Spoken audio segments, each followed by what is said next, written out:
welcome to SVG-TV News for Wednesday, December 19th, 2018. I am Rochelle Baptiste with the details. St. Vincent and the Grenadines has been given the green light to carry out the second phase of the Juvenile Justice Reform Project that will see additional programs initiated over the next 2 years to assist youths who are in conflict with the law. The United Nations Agency for International Development, USAID, today granted $6.4 million to the Organization of Eastern Caribbean States (OECS) Commission for the continuation of the project in St. Vincent and the Grenadines and 5 other OECS countries, namely Antigua and Barbuda, Dominica, Grenada, St. Kitts and Nevis, and St. Lucia. In 2017, MOUs were signed with the governments of St. Kitts and Nevis and St. Lucia, which extend to the implementation of USAID's Youth Empowerment Services (YES) program in these countries. Today, a memorandum of understanding was signed between the government of SVG, USAID, and the OECS at Cabinet Room. The OECS Commission will grant the monies to SVG and other OECS countries based on the programs to be executed over the next 2 years. Signing on behalf of the OECS Commission was Director General Dr. Didacus Jules, who said that in SVG funding will be granted for public awareness activities for the passage of the Child Juvenile Justice Bill, which is currently before a parliamentary select committee, training of staff at the rehabilitation center, along with technical drawings for the renovation of a facility which will serve as a detention center for girls. Especially in terms of child rehabilitation centers, is the attitude and the mindset of the persons who run those centers on a day-to-day basis. You cannot be working in such a facility and have a Victorian age perspective that these things are, houses of punishment for young people who are delinquents, quote unquote. So it requires a more loving, caring, a more modern perspective in terms of how we nurture and change their mentality. USAID Mission Director Christopher Croshin said that they are pleased with Phase 1 of the project, which started several years ago and has seen successful developments taking place across member states. However, he said that more has to be done to ensure the rights of children who find themselves on the wrong side of the law get all the support they need. The JGRP works on issues that are challenging and sometimes controversial in our societies, given historical approaches to dealing with delinquency, violence, or crime. The complexities of these challenges require collaborative approaches using the expertise and commitment of a range of partners, including those here today.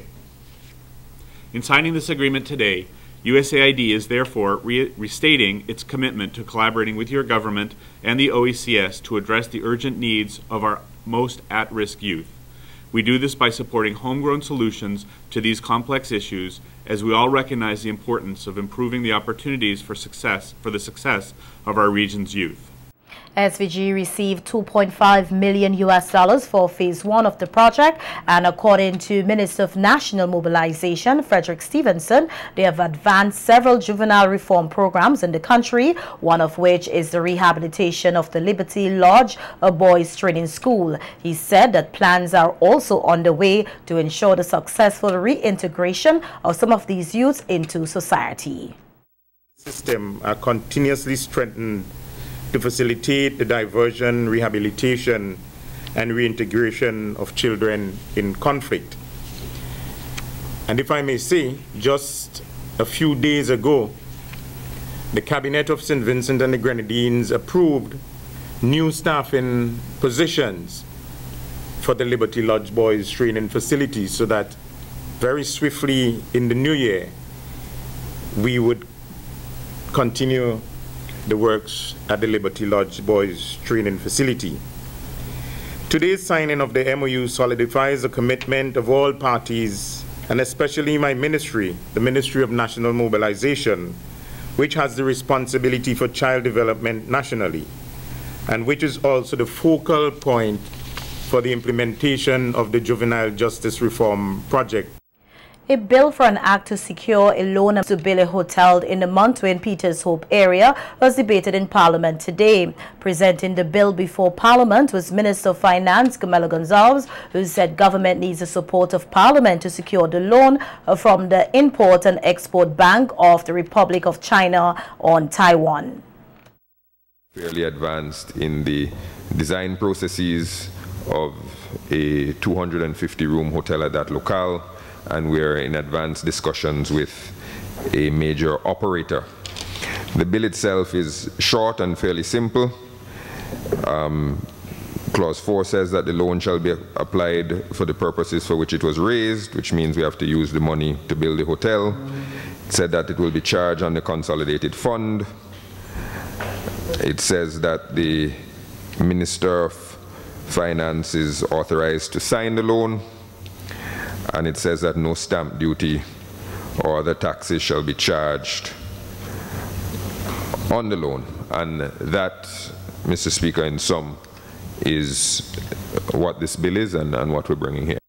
Opposition leader Dr. Godwin Friday said that he was hoping for more information on the bill and that he is skeptical about it, bearing in mind that government has a role to play in the development of the hotel. He added that the opposition is not aware of the terms of the loan, its interest rate and duration, among other things.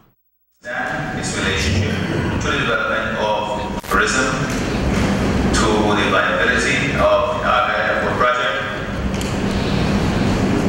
But we want to make sure that when we engage in such matters, in such projects of such magnitude, that they don't compound the problem by creating debt without any proper assessment as to how that debt will be serviced, how the project will function, and its prospect of viability in the long run.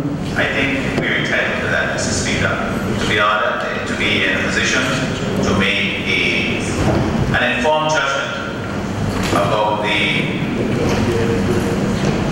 pros and cons of the project, about the pros and cons of such a loan. And we have not been provided with that. I expect that the Minister may, in wrapping up, say something more. Responding to the opposition leader, Gonzalez said he can make available the documents to the opposition leader while addressing some of the concerns raised. $50 million to be repaid over 20 years with a grace period of 3 years at the per annum interest rate of US 6 months LIBOR plus a fixed spread of 1.2%. That has been released, and I'd be more than happy in my wrapping up to give all the information that I previously given to the Honorable Leader of the Opposition in responding to the question that he had asked, only maybe in Parliament soon. Other opposition members of Parliament said while they do not oppose the bill, they too have some burning concerns. I have no critical information whatsoever that would allow me to make an informed decision. Mr. Speaker, let me start as I normally do from the beginning as a project manager. If I'm going to invest money in a project, I must have an understanding of the objective of the project. Is the project to provide short-term employment before an election? Is the project to provide the possibility of enhancing the tourism product on the mainland? So I want to know what is the job employment ratio per investment coming out of the Montwin project. And that has not been provided to me by the information that has been requested. As a consequence, we in the New Democratic Party have been championed and have proposed that we need to take a much closer look as to whether we cannot do more from a bottom-up approach towards the investment and create more job and employment opportunities than we have been doing with the top-down approach, which we are hoping that monies can trickle down.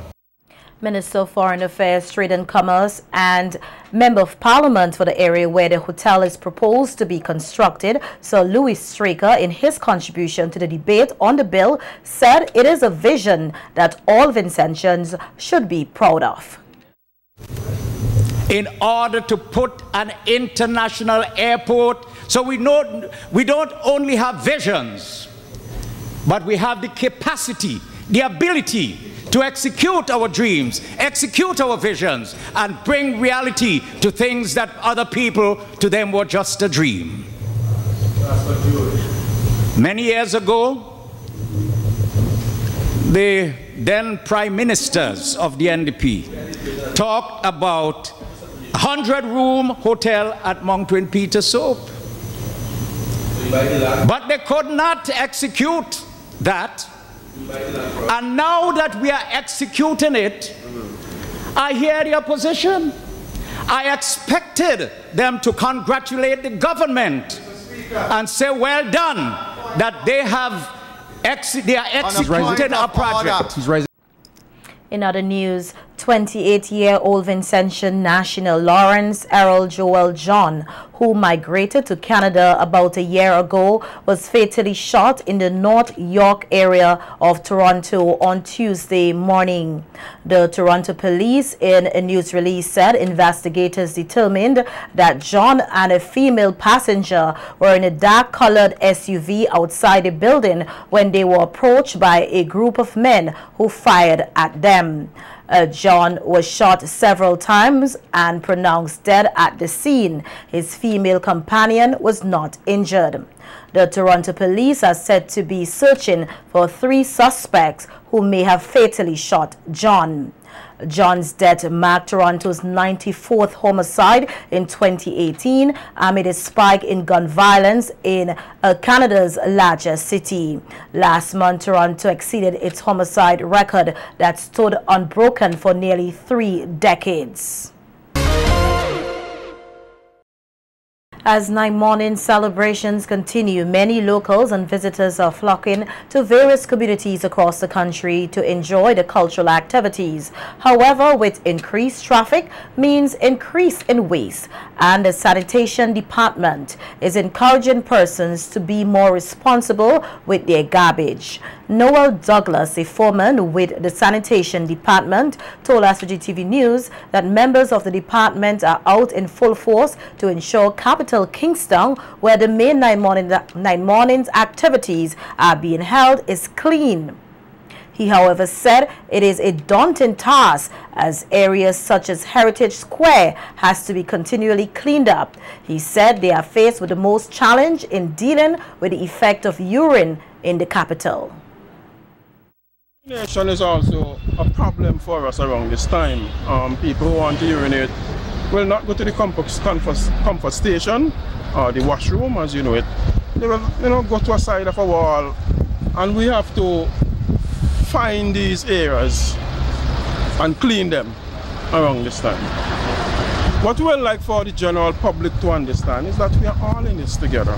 I've heard people make some crazy statements like, if they don't mess up, we won't get any work. But health is important. Look over the fact that I'm employed and think of your own health.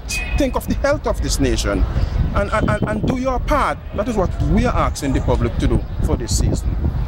Find an appropriate place to urinate. Douglas noted that the nation's health is everyone's responsibility and appealed to all, including vendors, to work together to keep the nation's capital clean. If you are vending, it's appropriate for you to have some form of garbage collection, whether it's a box, a bag. So the persons who are using your business don't have to litter around your business, because it's unhealthy for you. Think of all the roaches, rats, and all the other things that will go into this garbage, crawl up on your table, into your utensils, whatsoever. Think of how unhealthy that is for you and your customers. One way to reduce that or avoid it is to secure your garbage, put it in a bin. When you finish, you could leave it tight and leave it there, and we pass. We will take it up for you. Penalties. Many people talk about enforcing the law, but we are loving people. We don't want to make criminals out of our vendors. We don't want to make we don't want our citizens who are enjoying themselves and shopping to have a criminal record because they litter. So we are asking you kindly to just support us. Do your part. St. Vincent belongs to all of us. Police Inspector with the Traffic Branch of the RSVG Police Force, Henry Providence, is encouraging motorists to use alternative routes and car parks as they engage in activities for the Christmas season in the Kingston area. The December period is known for long lines of traffic in and out of Kingston, as many persons flock to the capital to get their Christmas shopping done and participate in 9 Morning's activities. Inspector Providence said they have made provisions so that there can be a smooth flow of traffic in and out of Kingston by opening up alternative routes, including the road above Her Majesty's Prison. Persons are not utilizing the road properly in the sense that they are traveling along that portion of road when they are not to, and in some cases persons when they should are reluctant to use it. So that portion of road, and especially in the evenings after 3:30, so between 3:30 to 5:30 p.m. on evenings, and that is Monday to Friday, persons can use that portion of road, and that's the road at Mackey's Hill just outside the Her Majesty's Prison. That would take you along the Mackey's Hill Public Road, as I said, and you will exit in the vicinity of the Girls' High School. That's an alternative route that persons can use in the afternoon. But as I said, we are expecting and anticipating very high volume of traffic in capital Kingston on the evening, especially for the last couple of days before the season closes. So use the alternative routes where they are. Persons can use the Kingston Hill route as well. That's another route persons can use. They can use the Cane Garden route, and this is some of the routes that persons are very reluctant to use. But it would get you out of capital Kingston safely and as well as more quickly.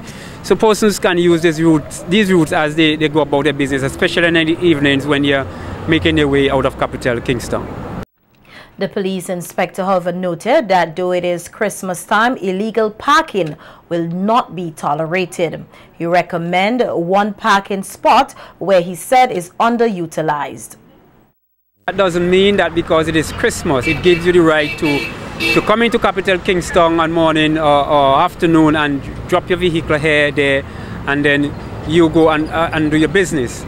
We have to understand that we are a country of laws, and there are rules and regulations that must be abided by.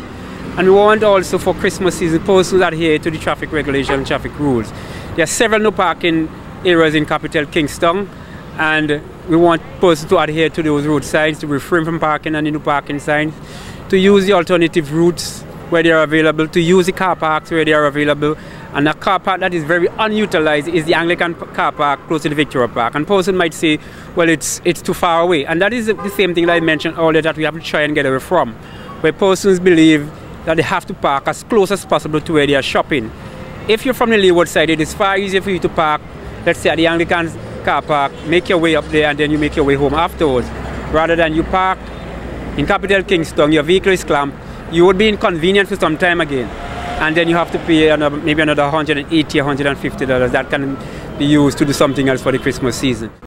Inspector Providence said the traffic department remains hopeful that the old airport strip can be opened to allow traffic to flow much easier in the Arnoldville area, noting that the traffic department remains committed to serving the traveling public. The department was still in discussion in respect of the utilization of the old airport strip to ease the burden or the traffic congestion that is usually on Arnoldville Public Road on morning and evening. We haven't come to any consensus as to whether or not it would be open for the Christmas season. That's something that we are still hopeful for. Nevertheless, if it doesn't materialize, the department has already put plans in place as to how we can ensure that traffic flows very smoothly in the Arnoldville area on morning and an evening. We know school is out, but nevertheless the police would be strong in Arnoldville and evening and morning still, because we understand that there's a substantial more amount of traffic would be coming into Kingston on morning and leaving in afternoon. So we, as I said, we are a proactive department and we have already put things in place if the chance, by chance, it does not see the opening of the whole airport strip road. Christmas is all about sharing, and today Governor General Sir Frederick Ballantyne and the Salvation Army handed out goodies to the less fortunate, mainly the elderly, at the Salvation Army's headquarters in Kingston. The Governor General had high praise for the Salvation Army for its continued support to the less fortunate. He said the Salvation Army has clearly distinguished itself as an outstanding voluntary organization. In my opinion, and I say this repeatedly, that the Salvation Army is the most outstanding voluntary organization in St. Vincent and the Grenadines. I think they make the greatest contribution, and I don't think we can thank them enough. And I would ask that Ms. Maloney carry back our thanks and humble greetings to all the members of the advisory committee who work throughout the year. You know, they're not only at this function, but they work throughout the year to make sure that the Salvation Army cater to the needs of those who are less fortunate. So Ballantyne encouraged the wider Vincentian public to follow the examples set by the Salvation Army and share with those in need.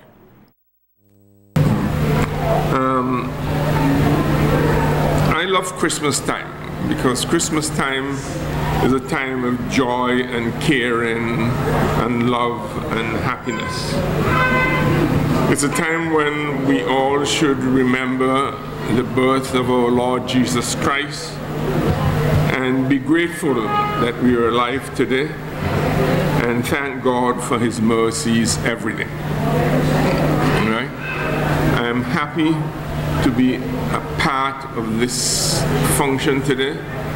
I wish you all a very Merry Christmas.